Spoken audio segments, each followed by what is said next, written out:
Welcome back to Building Character, where we figure out how to play as your favorite fictional characters in Dungeons & Dragons. Remember to like and subscribe for a Merry Christmas and a Happy New Year.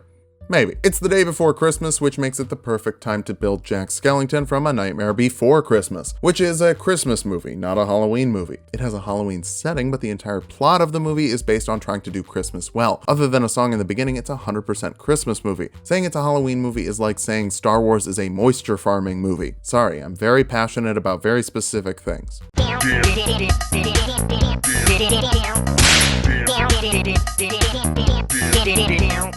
Let's start off with our goals for this build. First, we need to sing songs and lead a whole town in some festive fun. Next, we'll pick up a ghostly pupper. Maybe a couple different ones, actually. You can never have too many dogs. Actually, you can. Always make sure you can afford a pet before you buy one, and never give a pet as a gift. Finally, we'll check out some of his abilities from the Nightmare Before Christmas Extended Universe, the NBC-EU, of course. For stats, we'll be using the standard point array from the player's handbook. Roll for stats if you want, just make sure that your charisma is worthy of the Pumpkin King. So let's start off with charisma then. The mayor may be the mayor, but you're the king. Dexterity after that. Jack is very bendy, and you need to be if you want to be a great dancer, because nothing is scarier than intense choreography. Constitution next. You're a zombie. Pumpkin zombie. Are you a scarecrow? What are you? Whatever it is, it can take a beating. Follow that up with wisdom. You're great with 0, and those undead reindeer seem to like you just fine. Strength is a little low, but we'll grab athletics later for better dancing, and we'll dump intelligence. Dr. Finkelstein can handle all the technical things. For race, you're obviously undead, but what kind of undead? Jack is always called the Pumpkin King, even though he doesn't really have anything to do with pumpkins, so I'm deciding he's an autumnal Eladrin. But since Revenant replaces any subrace, he'll be a Revenant elf. All elves get +2 dexterity and +1 constitution from Revenant, 60 feet of dark vision, and you don't have to sleep for a long rest, getting the benefits from a 4-hour break, which leaves you more time to get ready for Christmas. Speaking of no sleep till Christmas, you have a relentless nature as a Revenant, giving you a goal that will push you beyond the boundaries of death. I think this is generally meant to be vengeance, protecting a loved one, or something like that, but I think throwing a kick-ass party could also work. This means that every turn you're below half health, you regain 1 HP. If you fully die, you can come back to life 24 hours later, and you know the distance and direction of anything related to your goal. For your background, entertainers get acrobatics and performance proficiency, perfect for getting a spooky or festive party started. Kick things off as a bard. You're a performer first and foremost. You can grab any 3 skills you want. Intimidation, persuasion, and animal handling would be my picks. This will help you get your spookiness, your leadership skills, and your ghost dog. You get bardic inspiration, which are D6s you can give to an ally that can hear you as a bonus action to add to a D20 roll. Jack runs around telling everybody what to do. He's a master of delegation. Bards are a casting class, so grab some cantrips. Dancing Lights creates a bunch of small dim lights you can move around for some lantern lights. Vicious Mockery lets you insult someone to deal damage, forcing a wisdom saving throw of 8 plus your charisma modifier and proficiency bonus on a creature. Failing that, they take a D4 of psychic damage and have disadvantage on their next attack roll. You know Shakespearean quotations. Call them a froward, unable worm. See what that does. For your first level spells, Disguise Self lets you change your appearance for an hour, altering your clothing so you can look more like your rotund Christmas colleague. Other people can see through this disguise if they make an intelligence check against your spell save. Cause Fear is from Xanathar's Guide to Everything, but only got added to the Bard list thanks to the class variants Unearthed Arcana, which is chock full of amazing and fun options. Definitely worth a Google. This spell frightens a target for up to a minute depending on your concentration if they fail a wisdom save. Jack can scare people in the village where everyone's goal is to be as scary as possible 24/7. I'd imagine that creates a pretty tough crowd. Thunderwave forces a constitution save on creatures in a 15-foot cube in front of you. Failing that, they take 2d8 thunder damage and are pushed back 10 feet, taking half damage if they succeed and they aren't pushed. This is based off of the Ghostly Scream ability from Kingdom Hearts. Yeah, I'm pulling from Kingdom Hearts. Want to fight about it? Finally, Featherfall lets up to 5 falling creatures ignore falling damage as a reaction, in case the US government blows up your sleigh with a missile.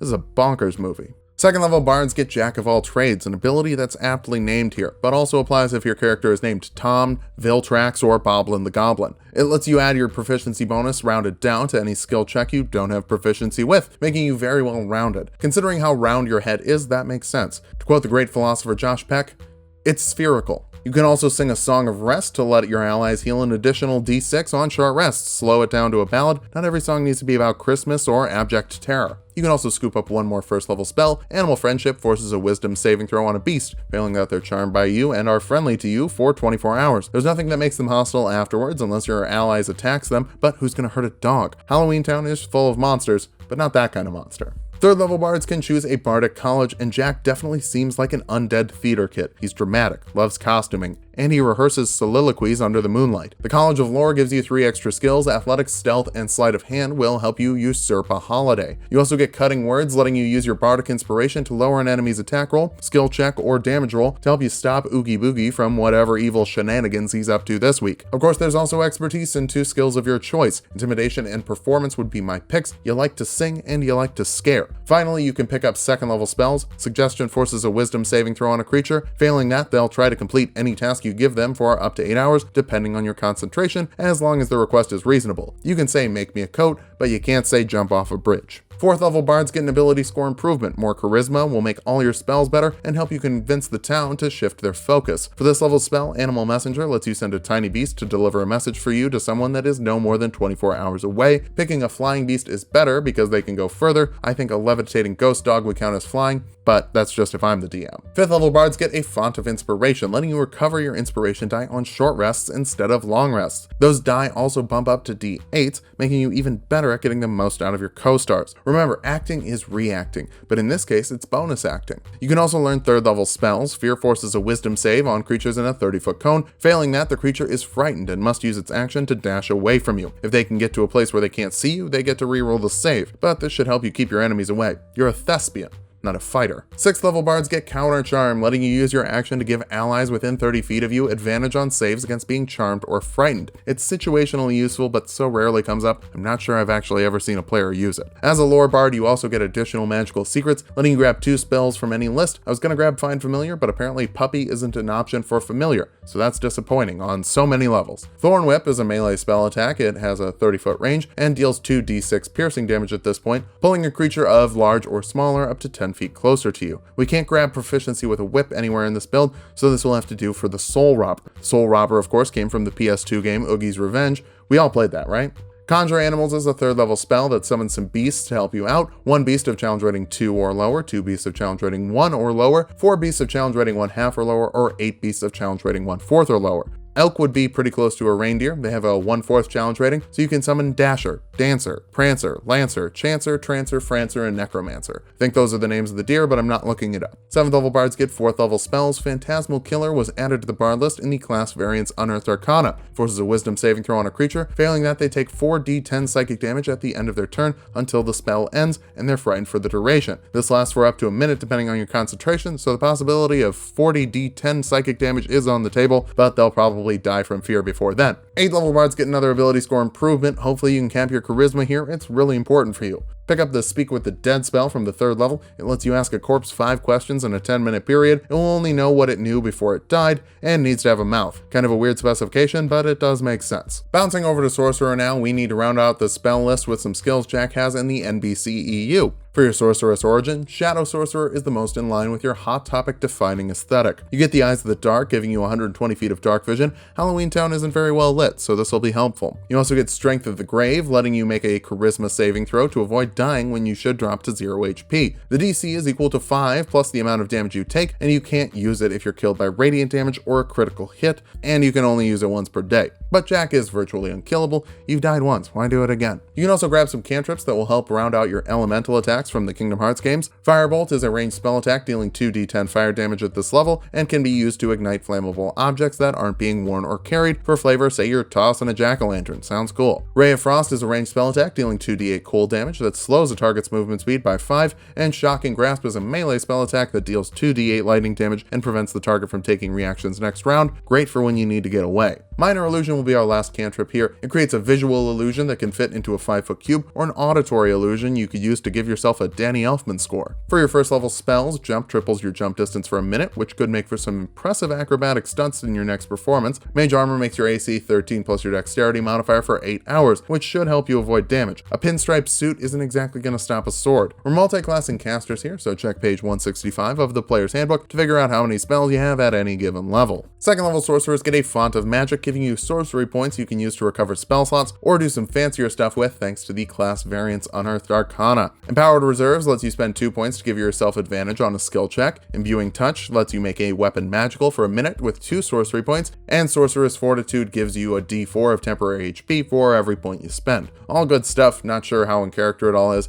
but it's nice to have options. For this level spell, Burning Hands forces a dexterity save on creatures in a 15-foot cone, dealing 3d6 fire damage to those that fail and half to those that succeed. If that isn't Blazing Fury, I don't know what is. Actually, we're getting better fire spells later, but it's still nice. Third level sorcerers get meta magic, letting you augment your spells with sorcery points. Heightened spell lets you spend 3 sorcery points to give a creature disadvantage on a spell save. You got a lot of spells that use saves, so this is pretty useful. Quicken spell lets you cast a spell as a bonus action that normally takes an action, freeing your action for a cantrip or a skill check or something else. I don't know, live your life. You can also learn second level spells. Scorching Ray is a ranged spell attack, throwing 3 fire orbs that deal 2d6 fire damage each, and you can toss them at one enemy or different enemies if you want to spread the love. Personally, I prefer a ranged attack to a spell save. That's just me. Fourth level sorcerers get an ability score improvement or a feat. Cap your charisma off if it isn't already capped, then move on to your dexterity. You've got to be nimble to move like Jack. For this level spell, Shatter forces a constitution saving throw on creatures in a 10-foot radius, dealing 3d8 thunder damage to those that fail. It's a little upgrade from the Thunderwave Scream from earlier. Fifth level sorcerers can learn third level spells. Fly gives a creature you touch a flying speed of 60 feet. Unfortunately, this is a concentration spell like Conjure Animals, so you can't summon reindeer and make them fly, but if you use Animal Friendship to tame the deer, you could make them fly later,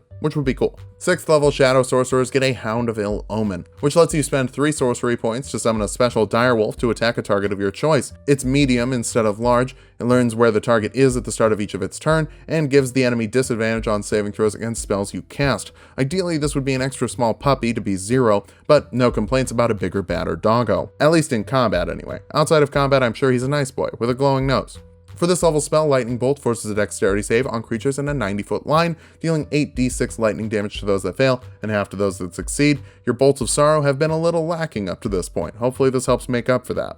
7th level sorcerers can learn 4th level spells. Blight lets you turn other creatures into skeletons, forcing a constitution saving throw on them and dealing 8d8 necrotic damage on a failed save, half as much on a success. It's also very good against plants. They have disadvantage on the saving throw, and the spell automatically deals max damage. You're the Pumpkin King. If any pumpkins get out of line, take them out. 8th level sorcerers get an ability score improvement or a feat. The Inspiring Leader feat lets you give up to 6 friendly creatures temporary HP equal to your charisma modifier plus your character level after a rousing 10-minute speech. Though, in your case, maybe you're just thinking about how scary Saint Nick is. Back to Bard, 9th level bards can learn 5th level spells. Animate objects lets you make some toys come to life. The amount of toys you can animate is dependent on their size. Check the spell out in the player's handbook for the specifics, but this is a really fun spell, with stats available so your DM won't have to roll their eyes while scanning through the monster manual like they do when you conjure animals. 10th level bard is a big one. First, your inspiration die bump up to d10s. Then you get expertise in 2 more skills. Acrobatics and persuasion are the most Jack options, as Jack be nimble and Jack be quick.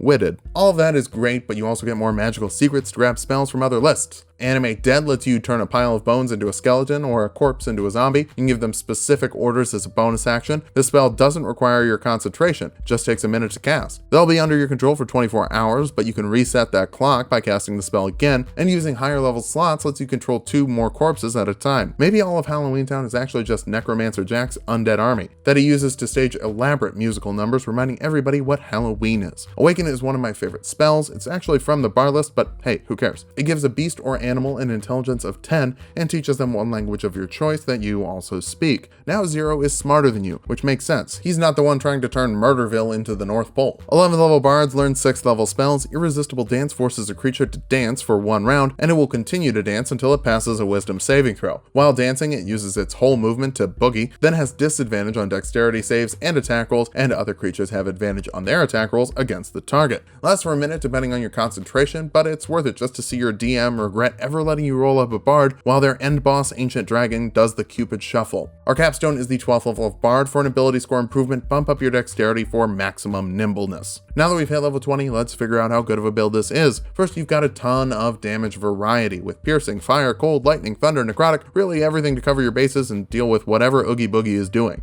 You're also incredibly scary, with plenty of spells to inflict fear and an intimidation modifier of plus 17. Finally, you're just a really great guy to be around, with Inspiring Leader and Bardic Inspiration, making your town a much more harmonious place. For weaknesses, multi-classing casters like this prevents you from getting those really high-level spells. You still got the slots, but you can't bring down meteors or insta-kill someone. You're also lacking in strength, intelligence, and wisdom, which can be some nasty saving throws to miss. Finally, you got a lot of spells that rely on charming and frightening, which many late-game enemies are immune to. but you're a performer, not a fighter. Sing your songs, inspire your allies, and get ready for the best Christmas ever. Just make sure you're only delivering toys to the kids who are into horror. If they don't like to be scared, you might not get to do this again next year.